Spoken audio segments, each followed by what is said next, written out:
Hello viewers, తెలంగాణలో 7,437 police ఉద్యోగాల కోసము త్వరలోనే మనకు నోటిఫికేషన్ అనేది రిలీజ్ కాబోతుంది. అయితే మొత్తం 3 స్టేజ్లలో ఈ భర్తీ ప్రక్రియ అనేది ఉంటుంది. మొదటగా అభ్యర్థులకు ప్రిలిమినరీ రిటన్ ఎగ్జామ్ టెస్ట్ ఉంటుంది. ఇందులో పాస్ అయిన వారికి ఈవెంట్స్ ఉంటాయి. ఈవెంట్స్లో క్వాలిఫై అయిన వారికి ఫైనల్గా మెయిన్స్ రిటన్ టెస్ట్ ఉంటుంది అన్నమాట. అయితే ఈవెంట్స్లలో మనకి రన్నింగ్ టెస్ట్లో నార్మలైజేషన్ ప్రాసెస్ అనేది ఉంటుంది. అయితే ఈ నార్మలైజేషన్ అంటే చాలామంది అభ్యర్థులకి అర్థం కావటం లేదనమాట. అయితే ఈ వీడియోలో అసలు ఇంతకీ నార్మలైజేషన్ అంటే ఏంటిది, ఎందుకు వాడతారు, దానివల్ల ఎవరికి లాభం ఎవరికి నష్టం అనేది చాలా క్లియర్గా ఫార్ములతో పాటు ఉదాహరణలతో పాటు మీకు అందరికీ వివరిస్తాను. లాస్ట్ వరకు వీడియోని చూసి లైక్ చేసేయండి నచ్చితే. అయితే ఈ నార్మలైజేషన్ ప్రాసెస్ ఎందుకు వాడతారంటే అభ్యర్థులందరికీ కూడా సమానమైన మార్కులను కేటాయించడానికి ఉపయోగించేదే ఈ నార్మలైజేషన్ అనమాట. దీని ముఖ్య ఉద్దేశం ఏంటంటే, సపోజు మనకి అభ్యర్థులు అనేవాళ్ళు చాలా వేలల్లో ఉంటారు. ఆ వేల మందికి పోలీస్ రిక్రూట్మెంట్ బోర్డు అందరికీ ఒకే రోజు ఒకే షిఫ్ట్లో రన్నింగ్ టెస్టు ఈవెంట్స్ కండక్ట్ చేయలేదన్నమాట. కొంతమంది అభ్యర్థులను కలిపి షిఫ్టుల వారీగా ఒక్కొక్క షిఫ్ట్, ఉదాహరణకు ఉదయము, మధ్యాహ్నము, సాయంత్రం, ఈ విధంగా వేరే వేరే షిఫ్టుల్లో వేరు వేరు రోజుల్లో మనకు ఈవెంట్స్ అనేవి కండక్ట్ చేస్తారు. కాబట్టి ఒక్కో షిఫ్టులో వాతావరణం ఒక విధంగా ఉంటుంది. ఉదాహరణకు ఉదయం వాళ్ళకి చాలా చల్లగా ప్రశాంతంగా ఉంటుంది వాతావరణం. ఈ టైంలో అభ్యర్థులు చాలా తొందరగా ఈవెంట్స్ అనేవి కంప్లీట్ చేసుకుంటారు వితిన్ టైంలో. అదేవిధంగా మధ్యాహ్నం అభ్యర్థులకు ఎండ వల్ల లేకపోతే అలసిపోవడం వల్ల ఉదయం నుంచి వేచి చూడడం వల్ల మధ్యాహ్నం షిఫ్టులోని అభ్యర్థులు కొద్దిగా లేటుగా ఈవెంట్స్ను కంప్లీట్ చేయడం జరుగుతుంది. ఈ విధంగా వాతావరణ పరిస్థితుల వల్ల ఏ ఒక్క అభ్యర్థికి అన్యాయం జరగకుండా పోలీస్ రిక్రూట్మెంట్ బోర్డు ఈ నార్మలైజేషన్ సూత్రంని వాడుతుందన్నమాట. ఇప్పుడు ఈ సూత్రము గురించి పూర్తి వివరాలు మనము తెలుసుకుందాం. ఇది సూత్రం అన్నమాట. ఇది మనకు నోటిఫికేషన్ రిలీజ్ అయినప్పుడు నోటిఫికేషన్లోనే పేర్కొనడం జరుగుతుంది. సూత్రంలోని ప్రతి అక్షరం యొక్క అర్థంను ఇప్పుడు తెలుసుకుందాం. రామాఫ్ అంటే అభ్యర్థి ఒరిజినల్గా ఏవైతే మార్కులు ఈవెంట్లో సాధిస్తాడో ఆ అసలు మార్కులు అన్నమాట. ఎస్జి అంటే స్టాండర్డ్ డీవియేషన్.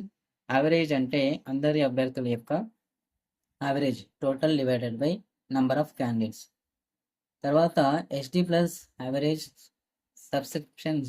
ఎస్ అంటే అభ్యర్థి రాసిన నిర్దిష్ట షిఫ్ట్లోని ఎస్డి ప్లస్ యావరేజ్ అనమాట, స్టాండర్డ్ డీవియేషన్, యావరేజ్. ఈ రెండింటి గురించి కూడా నేను అలా డీటెయిల్గా వివరిస్తాను. యావరేజ్ టీటీ అంటే మొత్తం అభ్యర్థుల్లో టాప్ 0.1% లేదా టాప్ 10 అభ్యర్థుల యొక్క యావరేజ్. యావరేజ్ ఎస్టీ అంటే ఆ షిఫ్ట్లోని అభ్యర్థి యొక్క రాసిన షిఫ్ట్లోని టాప్ 0.1% లేదా టాప్ 10 అభ్యర్థుల యొక్క యావరేజ్. ఇదేమో యావరేజ్ టీటీ అంటే మొత్తం అభ్యర్థుల యొక్క 0.1% టాప్ లేదా టాప్ 10 అభ్యర్థుల యొక్క యావరేజ్.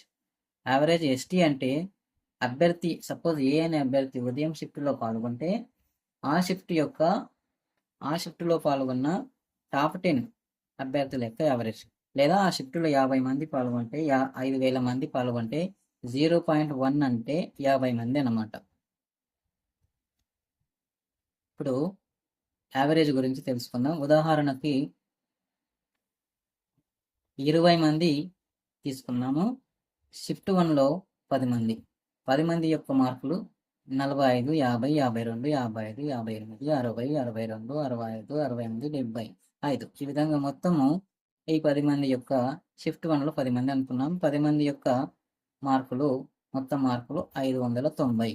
590 బై 10 మెంబర్స్ కాబట్టి వాళ్ళ యొక్క యావరేజ్ మార్కులు 59. దీనిని మనము ఇక్కడ ఏబీజీ ఉందా, ఈ యావరేజ్ మార్కులు అన్నమాట. అదేవిధంగా షిఫ్ట్ 2లో కూడా 10 మంది. ఆ 10 మంది మార్కులు 745 డివైడెడ్ బై 10, 74.50 షిఫ్ట్ 2 యొక్క యావరేజ్ మార్కులు. అదేవిధంగా ఇప్పుడు సూత్రంలోని హెచ్డి, ఈ హెచ్డి ఉంది కదా, హెచ్డి గురించి కూడా తెలుసుకుందాం. హెచ్డి ఏ విధంగా లెక్కిస్తారు? హెచ్డి లెక్కించే సూత్రము under root some open bracket minus close bracket square అన్నమాట. షిఫ్ట్ 1 యొక్క హెచ్డి లెక్కింపు ఇప్పుడు చూద్దాము. అది ఎలా లెక్కిస్తారంటే అభ్యర్థి సాధించిన యొక్క ఒరిజినల్ మార్కులు, సపోజ్ షిఫ్ట్ 1లో ఏ అనే అభ్యర్థి 45, బి అనే అభ్యర్థి 50, సి అనే అభ్యర్థి ఈ విధంగా ఒరిజినల్ మార్కులు. ఈ ఒరిజినల్ మార్కుల నుంచి ఈ యావరేజ్ని తీసిస్తే వచ్చేదే మనకు స్టాండర్డ్ డీవియేషన్ అన్నమాట. ఇక 45, ఆ షిఫ్ట్ యొక్క యావరేజ్ ఎంత? 59. 59 నుంచి 45 తీసిస్తే 14, minus 14, 14 into 14 minus minus, minus into minus plus, 14 into 14 196 అనమాట. ఈ విధంగా హెచ్డిని లెక్కిస్తారు అందరి అభ్యర్థులు. తర్వాత వచ్చేది ఈ వ్యత్యాసాల యొక్క స్క్వేరే మనకు స్టాండర్డ్ సమ్. ఈ వ్యత్యాసాలు ఏవైతే ఉన్నాయో ఇవన్నీ సమ్ చేస్తే 726 వస్తాయి. తర్వాత భాగాహారం చేయాలి. 726 డివైడెడ్ బై 10 చేస్తే 72.6 రూట్ విలువ తీస్తే ఫైనల్గా మనకు షిఫ్ట్ 1 యొక్క హెచ్డి వాల్యూ ఎంత అంటే 8.52 అనమాట. అదేవిధంగా మనము షిఫ్ట్ 2 కూడా ఇదే ఫార్ములా తోటి ఈ విధంగా అభ్యర్థులు సాధించిన ఒరిజినల్ మార్కులు మైనస్ ఆ యొక్క షిఫ్ట్ యొక్క యావరేజ్ నుంచి తీసేసి స్క్వేర్ చేసి మళ్ళీ టోటల్ చేసి ఈ సూత్రంలో లెక్కిస్తే ఫైనల్గా హెచ్డి వాల్యూ ఈ విధంగా వస్తుంది అనమాట. షిఫ్ట్ 2 కూడా సేమ్ చేసి అదే పద్ధతిలో చేసినట్లయితే షిఫ్ట్ 2 యొక్క హెచ్డి వాల్యూ 9.10 అనమాట. ఇప్పుడు మనము 20 మంది అభ్యర్థుల లిస్టు తీసుకున్న ఖచ్చితమైన విలువలు తెలుసుకుందాం. మొత్తం టోటల్ 20 మంది వివరాలు యావరేజ్ 20 మంది టోటల్ అంటే ఇక్కడ చూడండి, ఇక్కడ 10 మంది, షిఫ్ట్ 1లో 10 మంది, షిఫ్ట్ 2లో 10 మంది. ఈ 20 మంది టోటల్ యావరేజ్ 10 + 10 745, 590. ఒక క్యాల్కులేటర్ తీసుకున్నాం.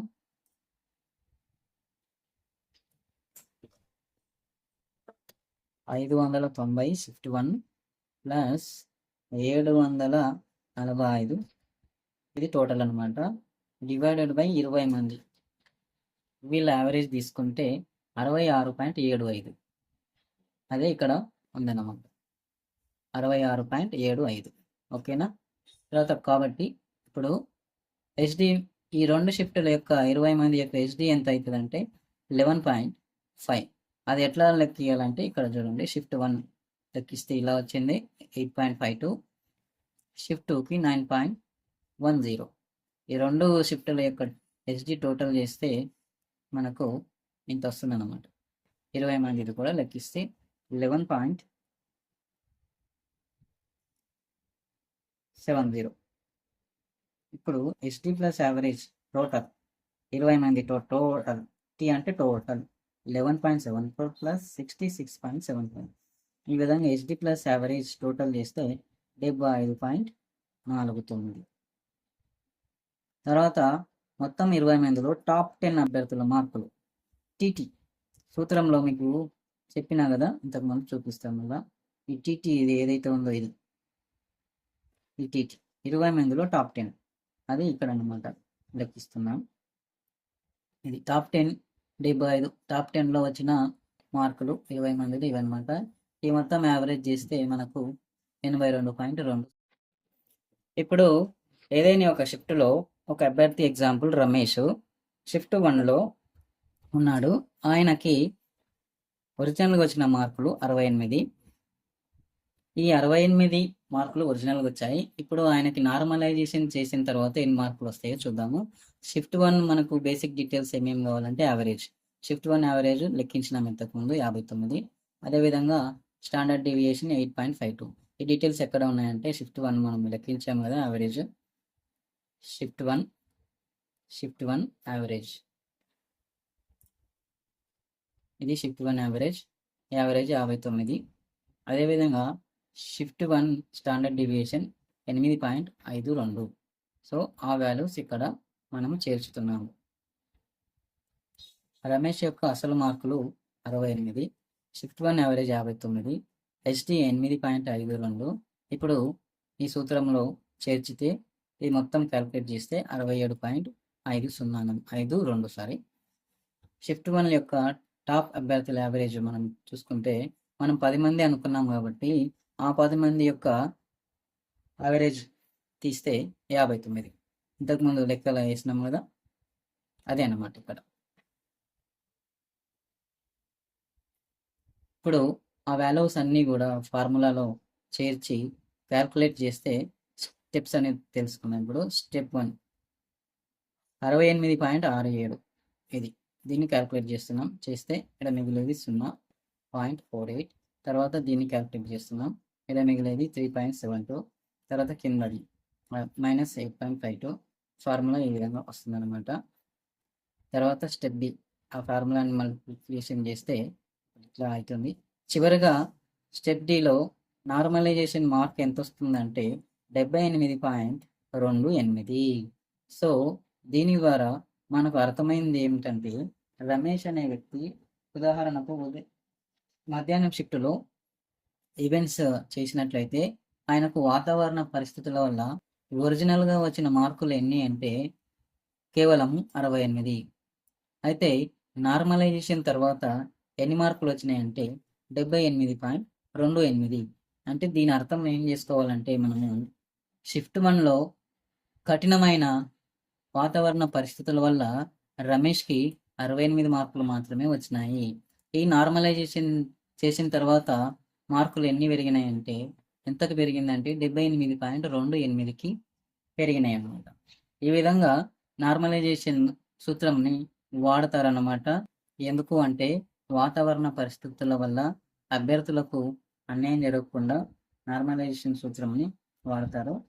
మీకు పూర్తి వివరాలు నోటిఫికేషన్ రాగానే ఎప్పుడు అప్లై చేసుకోవాలి, లాస్ట్ డేట్ ఏంటి, ఎలిజిబిలిటీ ఏంటి అన్ని వివరాలు మరో వీడియోలో తెలియజేస్తాను. ఈ వీడియో ఒకవేళ మీకు నచ్చితే లైక్, షేర్ చేయండి, సబ్స్క్రైబ్ కూడా చేయండి. థ్యాంక్స్. జై హింద్.